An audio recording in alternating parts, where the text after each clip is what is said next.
Lo que vemos por estos días cuando nos acercamos a algunas investigaciones judiciales, fiscales, es observar también de primera mano cómo funcionan las mafias por dentro, cómo las mafias pueden desarrollarse en un ámbito que pareciera limitado, como es un ámbito municipal, pero se van extendiendo y aseguran el compromiso de actores que van mucho más allá de ese ámbito. Incluso, lamentablemente, como se está viendo, y aparentemente congresistas de la República, como ocurre en la investigación que ya se desarrolla contra la congresista, todavía congresista porque es miembro de la Comisión Permanente, Luciana León, en torno a su presunta participación con los llamados intocables ediles de La Victoria. Por supuesto, los intocables ediles se hicieron infamemente conocidos, ¿no?, con la detención de Elías Cuba, ¿no?, y los demás, este señor Peña, al cual Luciana León ha reconocido conocer y que era pues una suerte de financista, de cabecilla de facto de esta banda, y por supuesto fue también de alguna manera la plataforma que marcó el lanzamiento de George Forsyth como alcalde de La Victoria, la hora de entrar a combatir estas mafias. El tema, como les digo, retoma actualidad y le damos la bienvenida a Susel Paredes, muy conocida, por supuesto, gerente de fiscalización de La Victoria, para que nos ayude a entender de qué tipo de proceso, de procedimiento. Susel, ¿cómo está? Gracias por estar con nosotros. No. Porque esto finalmente Gracias a ti. es un reflejo de cómo la corrupción se ha comido al Estado. Así es.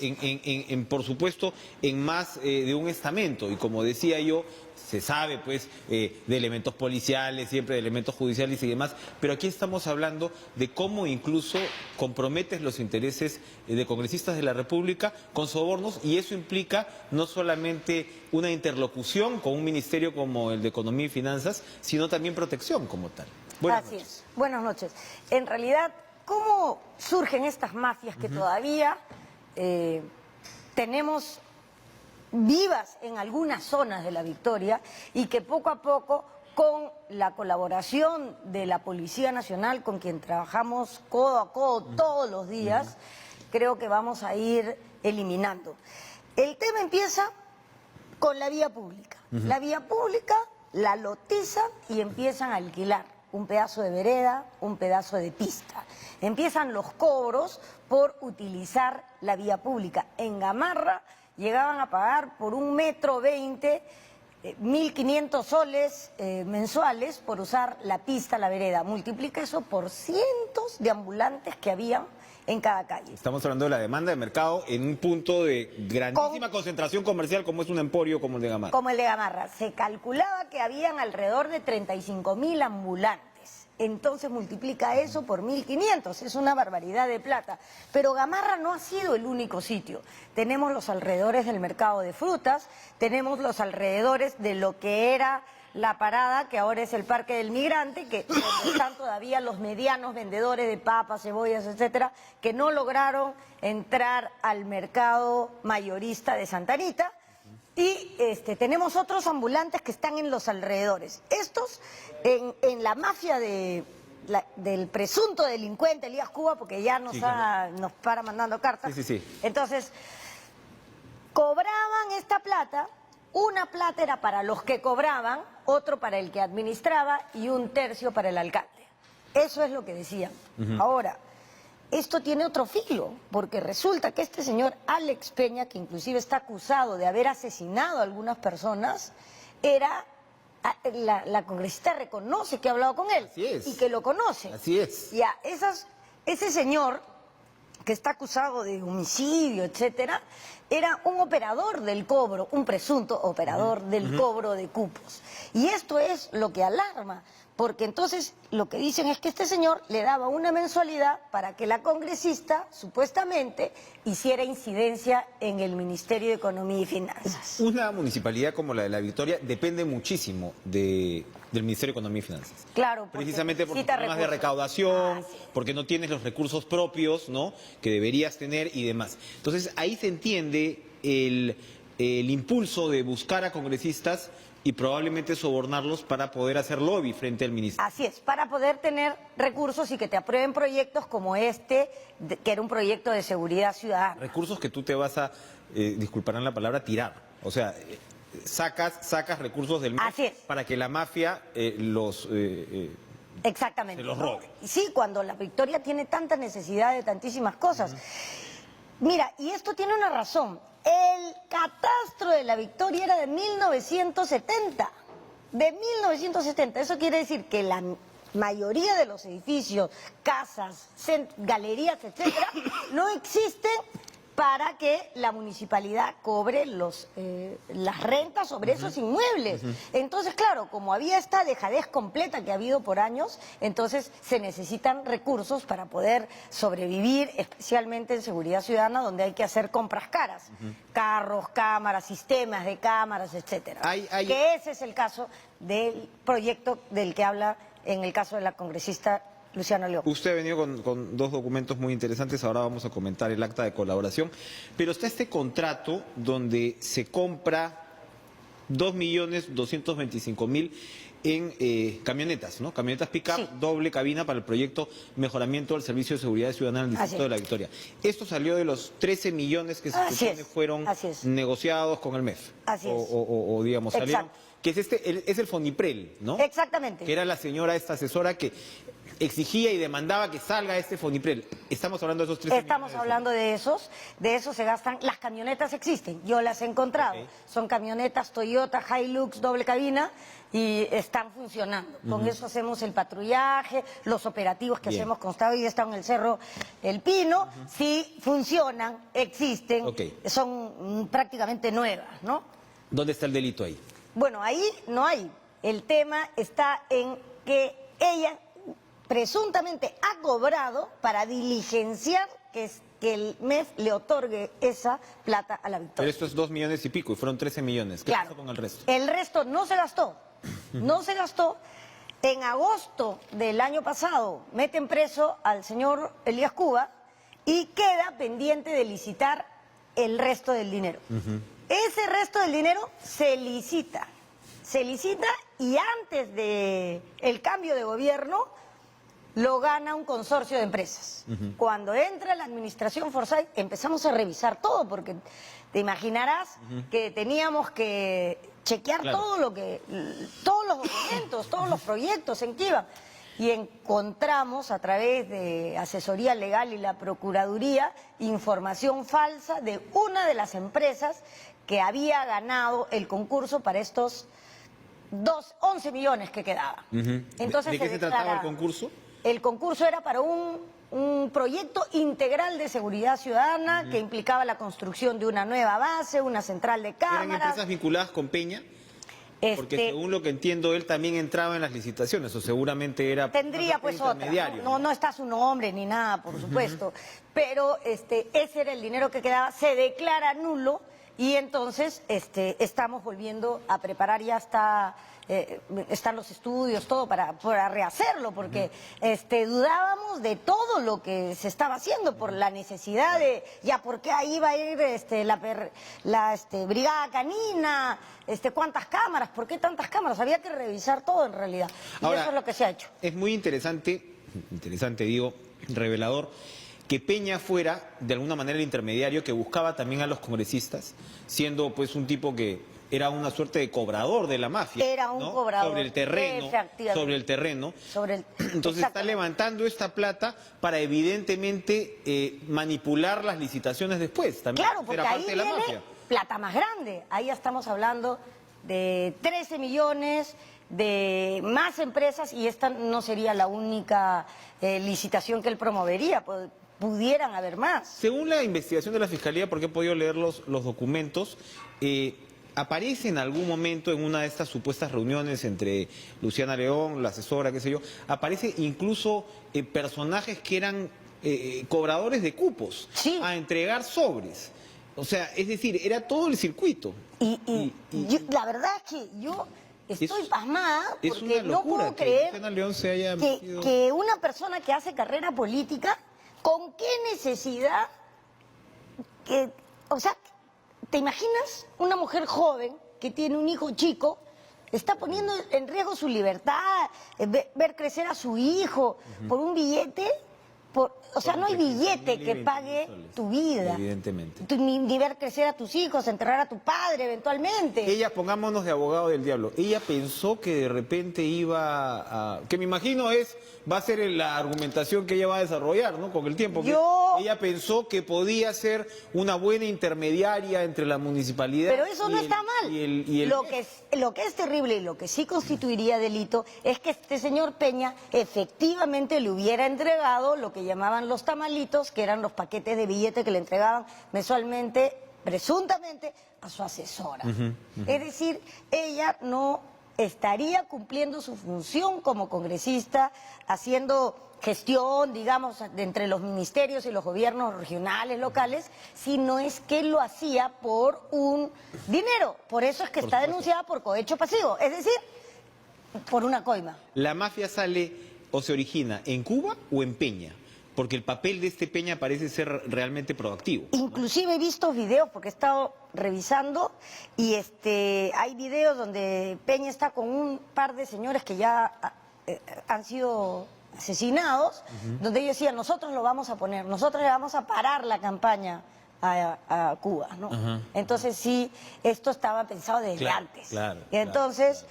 ¿De dónde aparece este Peña? ¿De dónde viene antes? ¿Sabemos? Él tenía un par de puestos de venta de frutas en el mercado de frutas. Interesante. Sí. Interesante. Y es un tipo con ambiciones, evidentemente. Así es, claro, ¿no? Pero que, como nosotros vemos, tenía una mirada larga de cómo conseguir recursos y no se conformaba y seguía y seguía. Ahora, lo que nosotros tenemos que hacer es acabar con lo que queda de las mafias de cobros de cupos. Y allá va el acta de colaboración que han firmado. Así es. Apoyo al trabajo fiscal suscrito entre la Segunda Fiscalía Provincial Corporativa especializada en delitos de corrupción de funcionarios de Lima y la municipalidad, ¿no? Que es este despacho. Firmada por el alcalde Reinaldo Avia, ¿no? Entonces, esto hay un punto muy, digamos, vivo, muy actual, porque señala, ¿no? Coadyuvar en los actos de corroboración que se vienen efectuando en los cuadernos de colaboración eficaz, brindando acceso a información que deberá proporcionarse en la forma y modo más secreto, reservado en tanto dure la fase de corroboración, indagación o investigación, según sea de las funciones, a fin de buscar eficacia en la lucha contra esa clase de delitos. Es decir, hay intereses que quieren eliminar información, desaparecer información incluso ahora. A ver, mira, ¿cómo te explico que cuando yo llegué a la municipalidad encontré el archivo de fiscalización que parecía un ánfora de boletos de una rifa? Así revuelto. Tuve que contratar a una bibliotecaria de San Marcos, una persona muy experta en clasificar documentos, porque parecía que los habían tirado así. Entonces, un montón de documentos no existen. Expedientes sin partes completas. Expedientes donde el infractor, las pruebas del infractor han desaparecido. O sea, eso, lo que yo puedo ver por mi experiencia, es que es completamente irregular. Lo importante de este acuerdo es que el alcalde Forsyth está en una acción activa, proactiva, de colaboración con la Fiscalía. Cuando han venido los fiscales a pedirnos algún apoyo, del que sea necesario, porque tenemos que guardar absoluta reserva, por supuesto que estamos dispuestos a colaborar en todo lo que sea, pero esto no acaba aquí. Todavía hay gente en la calle que está haciendo esto y esa es una tarea que estamos haciendo junto con la policía. Hay gente en la calle, pero ¿puede haber topos en la municipalidad? Ya no hay. No puedo decir que no hay, porque hay personal nombrado, yo tengo el mayor respeto por el personal nombrado de todas las entidades públicas, pero hay personas que no se pueden despedir simplemente porque llega una gestión, se van todos, no es así, ¿no es cierto? Entonces hay que ver el caso individual de cada uno. Sin embargo, hay que tener mucho cuidado porque efectivamente podrían encontrar gente que está ayudando, ¿no? En el caso nuestro concreto, porque era en fiscalización donde funcionaba el cobro de la CISA y el cobro por el uso del espacio público, es que estamos dando todas las facilidades a la Fiscalía, y ahora mismo seguimos detectando, porque es como unos tumores malignos, ¿no? Tú los sacas de acá como una metástasis, y de repente aparecen por acá. Ya no cobran el parqueo acá, los retiramos de acá junto con la policía, con inteligencia, aparecen por acá. Entonces, permanentemente les estamos dando estos insumos a la policía. ¿Por qué? Porque la municipalidad es la entidad del Estado más cercana al ciudadano. Así es. Así es. Bueno, suerte con esa quimioterapia y ojalá puedan extirpar esos tumores, porque realmente lo que se está viendo en La Victoria es un microlaboratorio de cómo funciona la corrupción en el Perú. Gracias por acompañarnos. Gracias. Y una sola cosa, que la ciudadanía tenga fe en que quienes queremos un Perú mejor, limpio y decente, somos más que estos delincuentes. Como debe ser. Vamos a ir a una pausa y regresamos con el abogado Humberto Banto.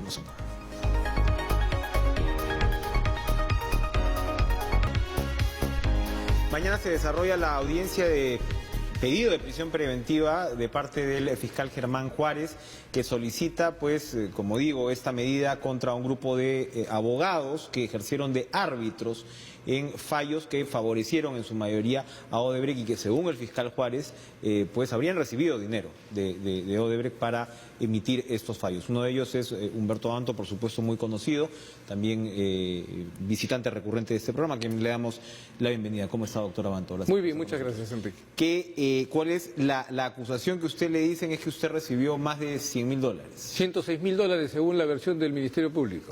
Estos $106.000 fueron por los 3 arbitrajes. No, por uno solo. ¿Y fue cuál? El arbitraje ad hoc. Yo tuve 3 arbitrajes, 2 en los cuales me designó la entidad, el Ministerio de Transportes, contra lo que dice el fiscal, que erróneamente señala que 2 veces me designó Odebrecht. A mí solamente me designó una vez, que es en el arbitraje ad hoc. En el primer y segundo arbitraje no hay ninguna imputación. Okay. En el tercer arbitraje resulta que un señor... ¿De qué se trata el tercer arbitraje? El tercer arbitraje es un arbitraje muy sencillo, que yo no entiendo por qué ha tenido que haber corrupción. Ocitrán le reconoció a Odebrecht 475 días de ampliación de plazo. Quisiera poder explicar esto para que la gente entienda. ¿En qué obra, rápidamente? En la obra en IRSA. En IRSA. Lo que ocurre es que una obra tiene que tener un plazo de ejecución.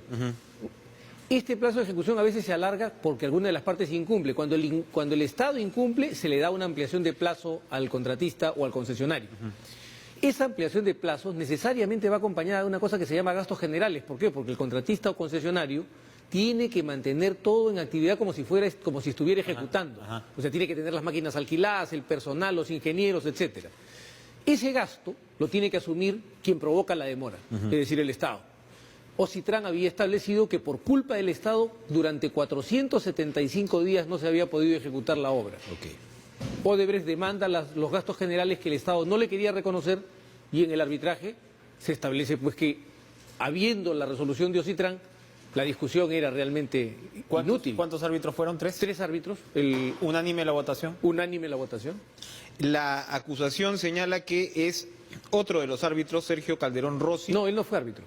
Él es un extraño al proceso que termina siendo aliado supuestamente de Álvarez Pedrosa para pedirle 3% primero a Odebrecht del monto a laudar, que Odebrecht contraoferta con un 2%, que según la versión de Calderón Rossi, él le transmite la contraoferta a Álvarez Pedrosa y Álvarez Pedrosa la acepta inmediatamente. Álvarez Pedrosa era uno de los 3 árbitros. Uno de los 3 árbitros, el árbitro designado por la entidad.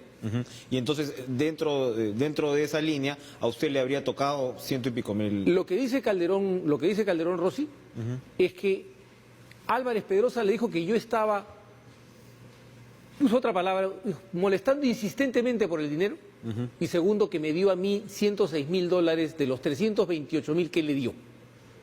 Dice que eso le ha dicho Álvarez Pedrosa. O sea, Calderón Rossi es un testigo de oídas, no es testigo de un hecho, es testigo de que le dijeron que un hecho se había producido. Y con eso, el fiscal Montoro, en realidad, que es el que ha tenido la responsabilidad de esta carpeta, está la firma de Juárez, pero no es él quien ha hecho el trabajo, por eso yo lo dispenso al fiscal Juárez, dice que yo compré al contado el departamento que todo el Perú vio allanado el 15 de febrero de este año. Un departamento que está en La Aurora, en Miraflores. Compré al contado el departamento, un depósito y el estacionamiento. Ok.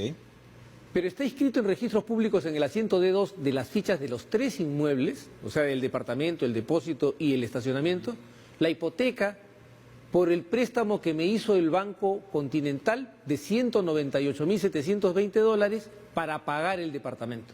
O sea, $200.000 fue lo que costó el departamento. 226.000, yo puse Usted puso el año 2012 inicial. $26.000.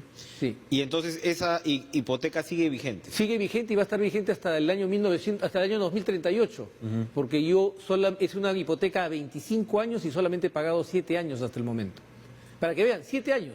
Si usted se da cuenta, Enrique, entre el 2012 y el 2019 hay 7 años. Y este arbitraje se dio el 2013 y supuestamente me dieron la plata el 2013 para que yo comprara un departamento. Entonces se cuenta que ni las fechas calzan. Ahora, evidentemente, el contexto de los arbitrajes es cuestionado. Odebrecht ha reconocido haber pagado coimas en arbitraje. Pero a mí no.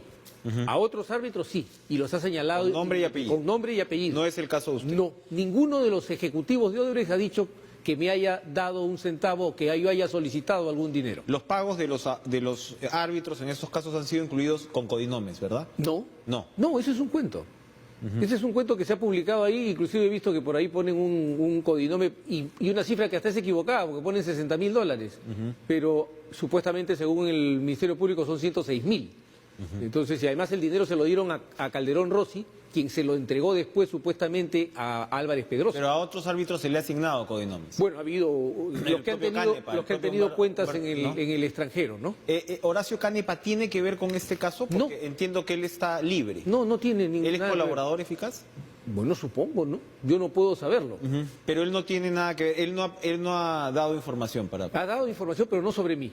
Sobre mí lo que ha dicho es que en el primer arbitraje que él le dio dinero a otro árbitro, el doctor Casina, pero que a mí no me dio nada porque como yo pertenecía a la estructura del APRA, así dice la declaración que recoge el Ministerio Público, tenía seguramente un trato directo con Odebrecht.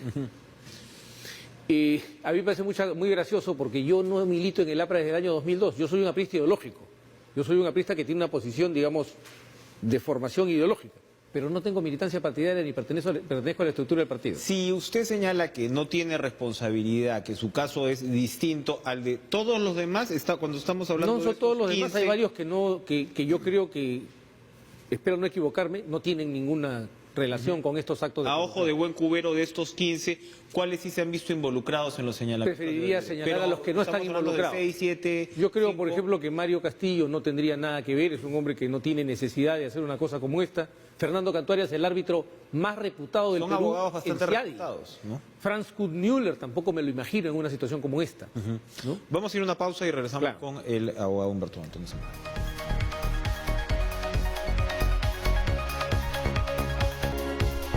Estamos con el abogado Humberto Abanto que enfrenta pues mañana esta audiencia. Es el juez Jorge Chávez Tamariz, Sí. el que dirige esta diligencia. Usted señala que básicamente la acusación que le están haciendo se cae porque usted no compró el departamento Al cash. contado, ¿no? Ahora, me pongo del otro lado, ¿podría usted haber dosificado el dinero? Pero, digamos, sería un poco, un ladrón un poco absurdo, porque, digamos, lo que caracteriza a un ladrón, supongo, es la codicia, ¿no? Porque para mí un ladrón es un tipo que coma dinero que no le corresponde. Y si eso fuese así, ¿para qué me duplicaría yo el valor del departamento? Y una hipoteca de 25 años más que duplica el precio del departamento. Así es. Entonces es una locura, ¿no? Ese es un argumento. No se sostiene. ¿Qué espera de Chávez Tamariz? ¿Qué espera a partir del récord que él ha tenido? No, yo espero que él se ajuste a los estándares del Acuerdo Plenario 1-2019, que ha sido muy claro por parte de la Corte Suprema para pedir una sospecha fuerte. Y una sospecha fuerte no es la palabra de un testigo de oídas. Y una sospecha fuerte no puede ser tampoco el producto de una lectura malintencionada de las fichas registrales. Y prefiero decir que es una lectura malintencionada que decir que es un acto de ignorancia, porque yo de verdad me niego a creer que un fiscal no sepa diferenciar un asiento de otro y una hipoteca de otra para poder decir una barbaridad como que se compró al contado un departamento que tiene un crédito hipotecario. Seguramente será una audiencia bastante prolongada la de mañana, ¿no? Porque Sí, pues estamos somos hablando bastantes personas. y que se va a desarrollar en más de un día. Y yo creo que inclusive va a haber una devolución del requerimiento de prisión preventiva, porque han metido una sábana de elementos de convicción, ¿no? Sin establecer para qué delito va cada uno, para qué persona va cada elemento de convicción. Han hecho una cosa bastante deficiente. Ahora uno de los señores ha querido ir, ¿no? Hoy. No, no se ha querido ir, ya se fue. Se llevó a... Que esa es una cosa que a mí me llama la atención poderosamente de parte del Ministerio Público. Porque en el caso de un abogado que estaba involucrado en un tema de ataques sexuales, el Ministerio Público, que no era un delito individual, no era un delito tan grave como el que se está atribuyendo aquí, lograron impedir su salida. Y aquí el Ministerio Público... Al final ha ido con el caso ya prácticamente en los medios, ¿no? Pero además con meses de la declaración de Calderón. El caso era conocido y avisado. Y entonces, Bien. la pregunta es, ¿por qué el Ministerio Público está tan empecinado en perseguir a un abogado molesto para ellos? Bueno, usted tiene casos, ¿no? Usted tiene casos. Gracias, Humberto Danto, por Muchísimas compartirnos gracias. su versión. Gracias a ustedes por acompañarnos. Sigan con Lucho Trizano, que nos trae todas las novedades futboleras, y nos reencontramos mañana con más.